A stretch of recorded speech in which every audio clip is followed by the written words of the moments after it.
అస్త్రశస్త్రాలు సిద్ధమయ్యాయి. ఆయుధ పూజతో త్రివిధ దళాలు సన్నద్ధమయ్యాయి. పాక్తో యుద్ధానికి కౌంట్ డౌన్ మొదలైంది. ఓ పక్క దేశ భద్రతపై ప్రధాని మోదీ వరుస మీటింగ్లు, మరోపక్క ప్రజలు కూడా వార్ సైరన్కు సన్నద్ధమయ్యేలా మాక్ డ్రిల్లు. మొత్తానికి యుద్ధ భేరికి సమయం ఆసన్నమైనట్లే కనబడుతోంది.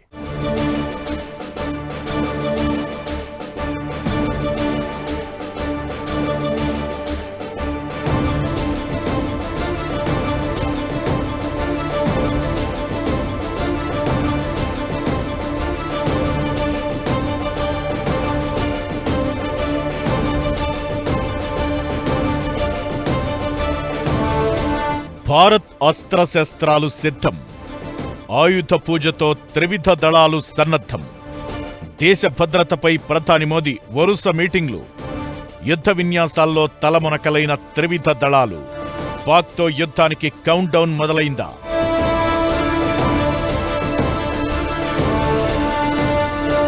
పెహల్గాం దాడి తరువాత భారత్ పాక్ మధ్య ఉద్రిక్తతలు తీవ్రమయ్యాయి. దేశ భద్రతా సైనిక సన్నద్ధతపై ప్రధాని మోదీ వరుసగా సమావేశాలు నిర్వహించారు. మరోపక్క పాకిస్తాన్ నుంచి కవ్వింపు చర్యలు ఆగడం లేదు. ఇంకో పక్క పాక్ ప్రభుత్వం కూడా భారత్ నుంచి గంటల్లోనే ప్రతిదాడి ఉంటుందని ఎక్స్పెక్ట్ చేస్తూ అలర్ట్ అవుతోంది.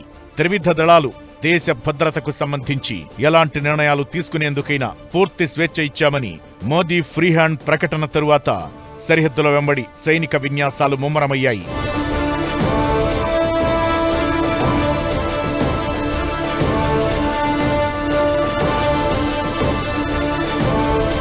దేశవ్యాప్తంగా 33 రాష్ట్రాలు, కేంద్రపాలిత ప్రాంతాల్లో 244 సివిల్ డిఫెన్స్ జిల్లాల్లో మాక్ డ్రిల్స్ నిర్వహిస్తున్నారు.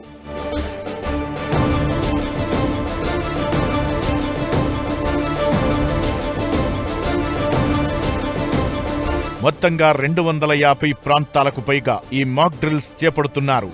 1971 ఇండో పాక్ యుద్ధం తరువాత దేశవ్యాప్తంగా మాక్ డ్రిల్స్ జరగడం ఇదే తొలిసారి. దీంతో ఇవన్నీ యుద్ధ సన్నద్ధతకు సంకేతాలుగా కనిపిస్తున్నాయి.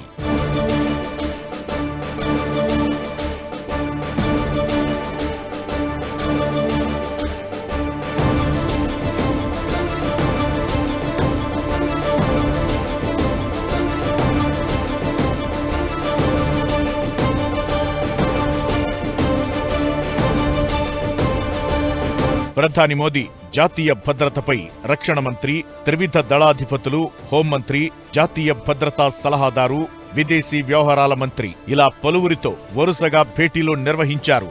పెహల్గాం దాడికి ప్రతీకారం చాలా తీవ్రంగా, ఎవరూ ఊహించని రీతిలో ఉంటుందని ప్రధాని మోదీ చెప్పడం, త్రివిధ దళాలకు దీనిపై చాలా క్లియర్ కట్ మెసేజ్ను ఇవ్వడంతో ఆర్మీ కూడా తమ సన్నాహాల్లో తలమునకలైంది.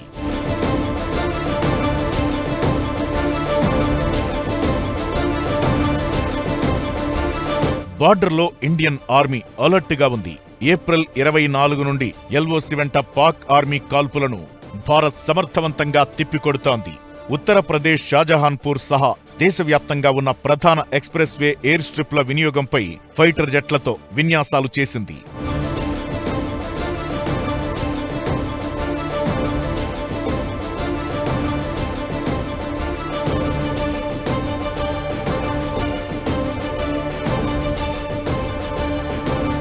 భారత సైన్యంలో అర్జున్ T-90 ట్యాంకులు, ధనుష్, అటాక్స్ ఫిరంగులు, అగ్ని, పృథ్వీ మిస్సైళ్లతో సన్నద్ధమైంది. లైన్ ఆఫ్ కంట్రోల్ వెంట డ్రోన్ నిఘా, సైబర్ యుద్ధ సామర్థ్యాలను పరీక్షిస్తూ ఆర్మీని పటిష్టం చేసుకుంటోంది భారత్. ఇటు నౌకాదళంలో INS Vikrant, INS Surat, Kalvari class సబ్మెరైన్ల శక్తి సామర్థ్యాలను బేరీజు వేస్తూ పరీక్షిస్తోంది. వీటికి తోడు ఈ ఏడాది రష్యా నుంచి INS తుషిల్ ఫ్రిగేట్ నావికా దళంలో చేరింది. తమల్ యుద్ధ నౌక కూడా రష్యా నుంచి ఎంట్రీ ఇచ్చేందుకు రెడీగా ఉంది. అంటే మాక్ డ్రిల్ అనేటువంటి ఇండికేషన్ ఏదైతే ఉందండి, it is something precautionary measure. There is something going to be big అండి. Either it is an offensive or defensive also. దీనికోసం ఏంటి అంటే, ఒకవేళ కనుక జనావాసాల్లో ఈ యొక్క క్రూషియల్ సిటీస్ ఏదైతే ఉన్నాయో, ఇప్పుడు ఐడెంటిఫై చేసినటువంటి డిస్ట్రిక్ట్స్, ఇవన్నీ కూడా crucial installations and defence installations. ఇవి హై రిస్క్ జోన్స్ లో ఉన్నాయి కాబట్టి రేపొద్దున ఎయిర్ స్ట్రైక్స్ అయినా, మిజైల్ అటాక్ అయినా, ఏం జరిగినా సరే మన యొక్క లాస్ ని మినిమైజ్ చేయడం కోసం ఏదైతే ఈ అనౌన్స్మెంట్ జరిగిందో మాక్ డ్రిల్స్ అనేటువంటిది ఒక డిఫరెంట్ లెవెల్ కి వెళ్ళింది ప్రిపరేషన్ అనేటువంటిది. ఎయిర్ ఫోర్స్ లో రాఫెల్, సుకోయ్ 30, తేజస్ విమానాలు రెడీగా ఉన్నాయి.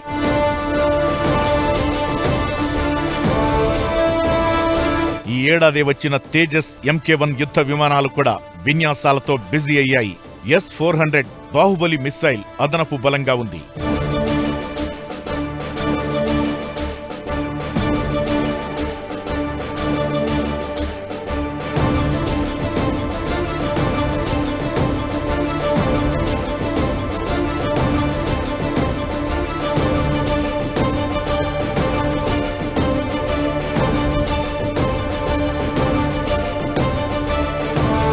S-400 క్షిపణి రక్షణ వ్యవస్థ అదనపు బలంగా ఉంది. అటు పాకిస్తాన్ కూడా తన సైనిక సామర్థ్యాలను బలోపేతం చేసుకుంటోంది. చైనా నుంచి వచ్చిన J-10 విమానాలను సరిహద్దులకు తరలిస్తోంది. టర్కీ నుంచి బైరక్టార్ డ్రోన్లను సమకూర్చుకున్నట్టు తెలుస్తోంది. మొత్తానికి భూతల సరిహద్దులో, అరేబియా సముద్రంలో, గగనతలంలో భారత్ అత్యాధునిక ఆయుధ శ్రేణుల విన్యాసాలతో హోరెత్తిస్తోంది. దీంతో భారత్ పాక్ మధ్య యుద్ధ మేఘాలు మరింతగా కమ్ముకుంటున్నాయి.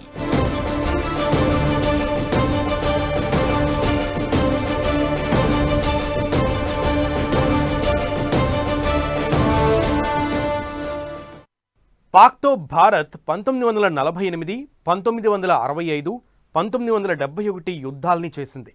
దాయాది గుండెల్లో నిద్రపోయింది. ఆ తర్వాత సరిహద్దుల్లో ఘర్షణలకు ఇక లెక్కే లేదు. అప్పుడు సీన్ వేరు. ఇప్పుడు భారత్ దగ్గర మరింత అత్యాధునిక వార్ వెపన్స్, భూ, సముద్ర, గగనతలాల్లో అడ్వాన్స్డ్ ఆయుధాలు రెడీగా ఉన్నాయి. దీంతో ఇక పాక్ను పరిగెత్తించడం ఖాయమన్న సంకేతాలు అందుతున్నాయి.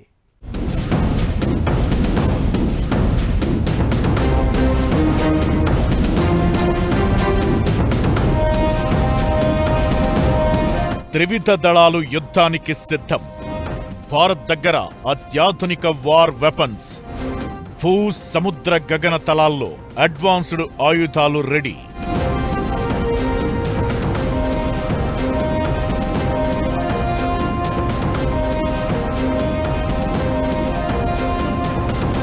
భారత్ ఇప్పటి వరకు పాక్తో 3 సార్లు యుద్ధం చేసింది.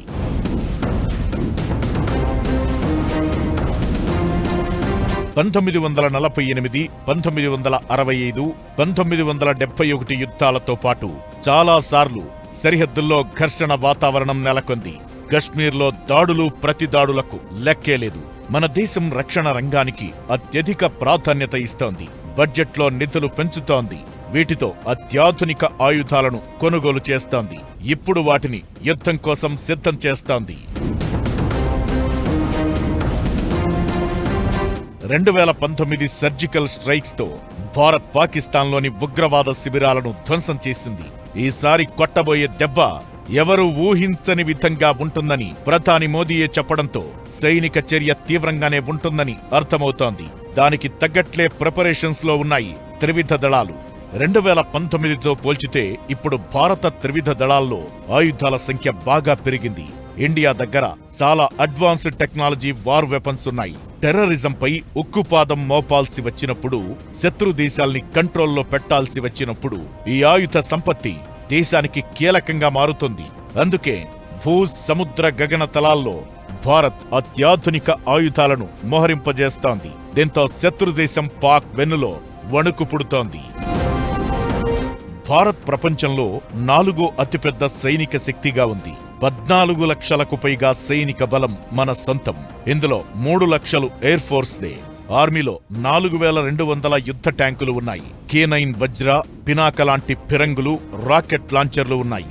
ఎయిర్ ఫోర్స్ లో రాఫెల్ యుద్ధ విమానాలు సహా 600 ఫైటర్ జెట్లు, అడ్వాన్స్డ్ MQ-9B ప్రెడేటర్ డ్రోన్లు, తపస్ BH డ్రోన్లు ఉన్నాయి.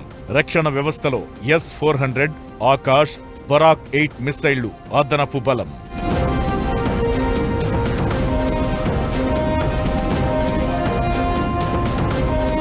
నౌకాదళంలో INS విక్రాంత్, విక్రమాదిత్య, 16 కల్వరి క్లాస్ సబ్మెరైన్లు, 5 అరిహంత్ క్లాస్ కు చెందిన న్యూక్లియర్ సబ్మెరైన్లు ఉన్నాయి. 13 వార్ ఫ్రిగేట్స్ ఉన్నాయి. ఈ మధ్యే INS తుషీల్ చేరింది. ఐఎన్ఎస్ తమల్ రెడీ అవుతోంది.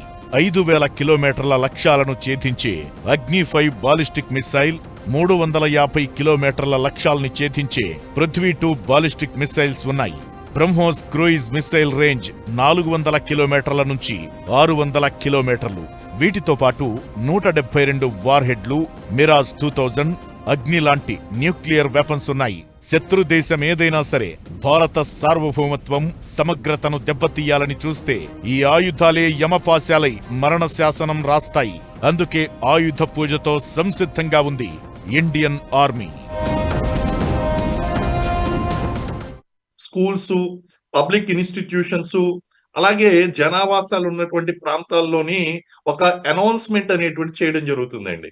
ఇప్పుడు వార్ వచ్చిన తర్వాత ఎవరు అనౌన్స్ చేయాలి, రెవెన్యూ డిపార్ట్మెంట్ ఎలా రెస్పాండ్ కావాలి, ఇదంతా కూడా పానికింగ్ సిచ్యువేషన్ అండి. కాబట్టి దాన్ని ముందుగానే ప్రాక్టీస్ చేయడం జరుగుతుంది. వార్ వచ్చినట్టు ఒక అలారం మోగుతుందండి.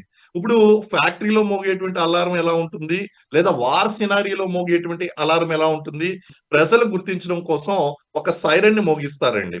ఇప్పుడు ఇజ్రాయెల్ లాంటి కంట్రీస్ అనుకోండి, వాళ్ళు ఇంట్లోనే బంకర్లు నిర్మించుకున్నారు. మన కంట్రీకి అటువంటి థ్రెట్ లేదు కాబట్టి మనం ఎప్పుడు బంకర్లు నిర్మించుకోలేదు. మనం షెల్టర్ కన్నా వెళ్ళిపోవాలి, లేకపోతే సేఫ్ జోన్స్ కన్నా వెళ్ళిపోవాలి. యుద్ధ సన్నద్ధత అంటే కేవలం శత్రువులపై దాడే కాదు, మన సైనికులను రక్షించుకోవడం, మన దేశ ప్రజల్ని సురక్షితంగా ఉంచడం. ఈ విషయంలోనూ కేంద్రం చాలా ముందస్తు జాగ్రత్తలే తీసుకుంటోంది. దేశవ్యాప్తంగా మాక్ డ్రిల్స్ తో ప్రజల్ని అప్రమత్తంగా ఉండాలని హెచ్చరిస్తోంది.